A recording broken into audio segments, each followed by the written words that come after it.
Si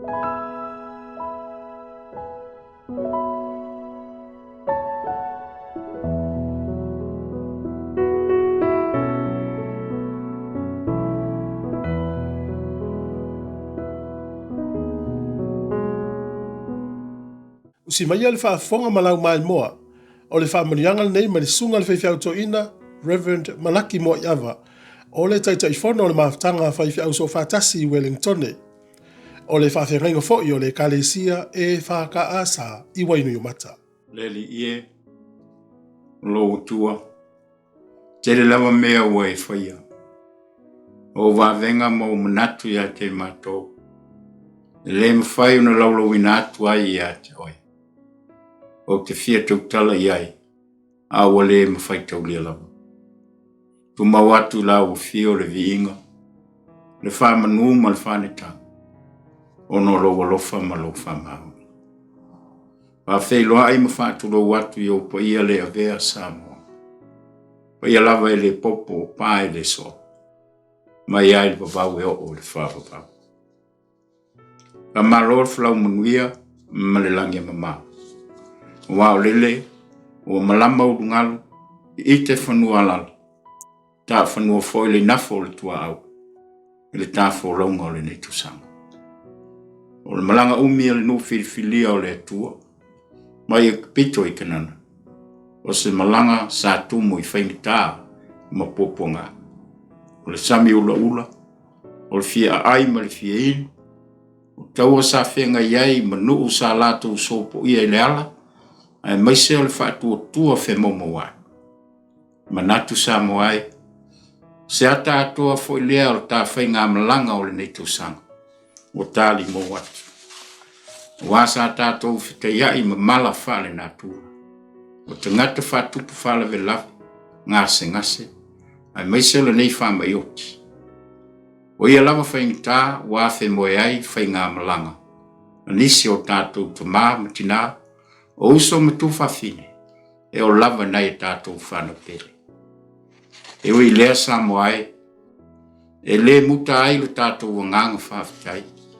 O wā, o lāle whailaunga, o le aso e whanau ai, ma le aso e oti ai. A o la Paulo, e au ni tātou mita i pōpunga. Wā o pōpunga e tupu ai le ono sai. E ono sai e tupu ai le mautinoa. O le mauti no fo e tupu ai le wha moe moe. O le wha moe moe le maa ai. Na wā o wha maringi mai le alofa o le tua. I o tātou lotu. E le ngāgu pa ia ua fo ina mai. Mo i tātou. Le ele nei awa noa wha auro o maua. Wha e ia umsui. Ka le sia wha potonga ke siano Amerika Samoa. Wha leo tuai. O mātou momo ngā lofa, ma whamanuianga o le Kirisimasi ma le tausafo. Le pa ia ma le mamalu so tātou o tunu pele Samoa. Ia pa ia whaale atunu. Pa ia whaale malo. Tai nane o pa ia whaale tua. Ai mai se foi, o tātou uso toke lau, ma e malama lama, e le tāngangana.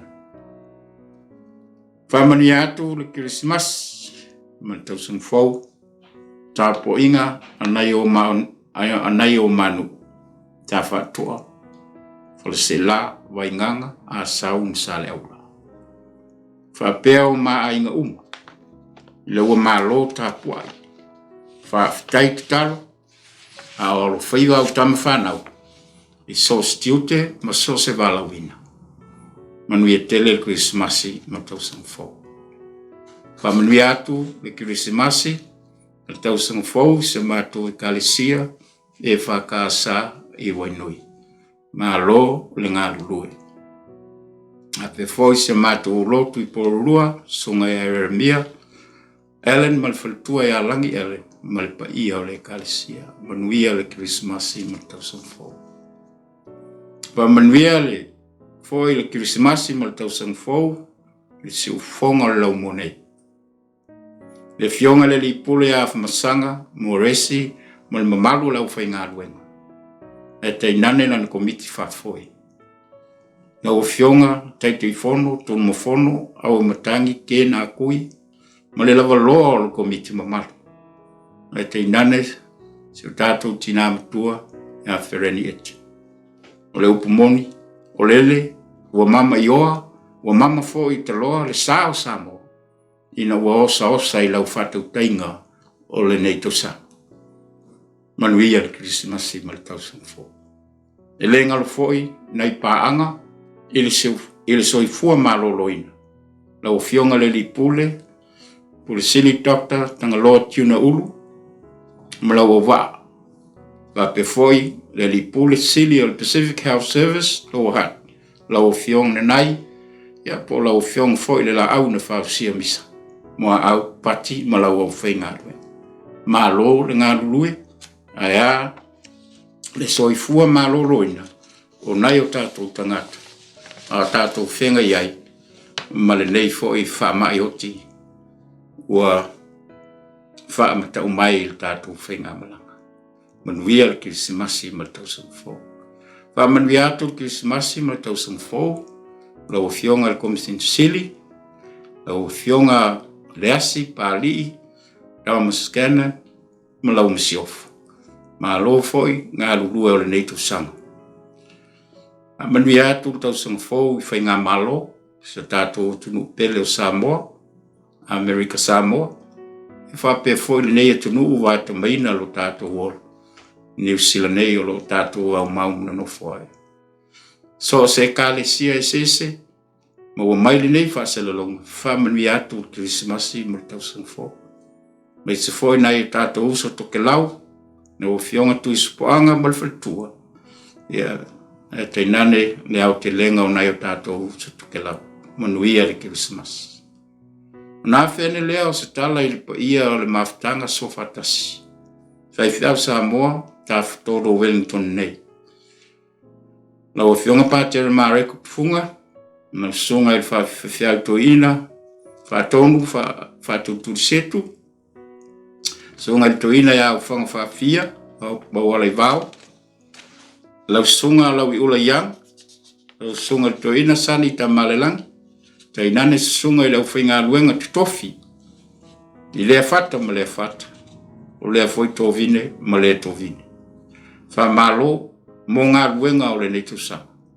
Whamalo le tātou ngā lue so tau au wai, ma so se mawhitanga, pata ngā luenga le malo, o lo mana o mia, la tā ua fisosoa. Ai te inane le tā ngā luenga, ili si ufonga o le lau mua, e ala I tau longolongo atu le upu. Ua le whapitoina, lau ngā luenga I lau lava pule la. Ua whaasalafatu lau whaasoa. Aia manuia o si o tātou utinu. Lo no piai, ili nei atunu ua vata maina lau soifua, ma lo nei foiola. O le fitelenga lava lo tātou li I so, ia whapea nei o le nei, iau tōu atu, whai nu ma lava mso, pāpitiso atu ili suafu al tu maa, na atali, ma le ngang pa ia. Iau tōu wao atu ia ilato, na ia tausi I mea uma, o whai atuai ia te o tōu, whauta fo, o te ia te o tōu, ia so umalau, se ia o ai ngā ta anga o le lau. Ma lor ngā lulue, whaafitai, I lau whaatam soale inga, o le nei tusanga. O opu le seu ngā ulu mō man whao seu, se wai tongi seu na langatilo, wai whaapulou li tuali, ma lo whai al whaipa.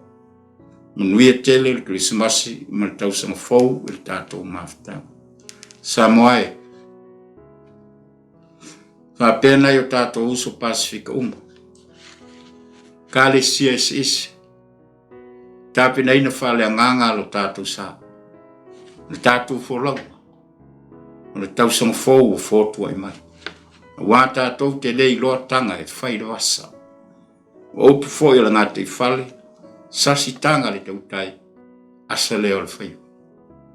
Opu le tua vau, a ilo tanga le li seu. O nā e fua leo le seunga. Manuia tele le Krismasi ma le tausanga fo. Te a foi wa iai se ngangana o sala a lau tō wauna, I taimi o por kalame I lunga o le nei teo le nei tausanga. Ia ufi ane wha amanungase. Ma ia vai maa ngalo ane, le ava o sale mulianga i sofi na ngalo fa mangalo wa le ai lava se tasi e ato toa te uia ina ia lofa mai le tua ia lam kusia uma i tato uma i whamanuianga o le file mu whamanuianga ma le file mu o le pepe o le kirisimas soifua mo ia manuia malaki mua ia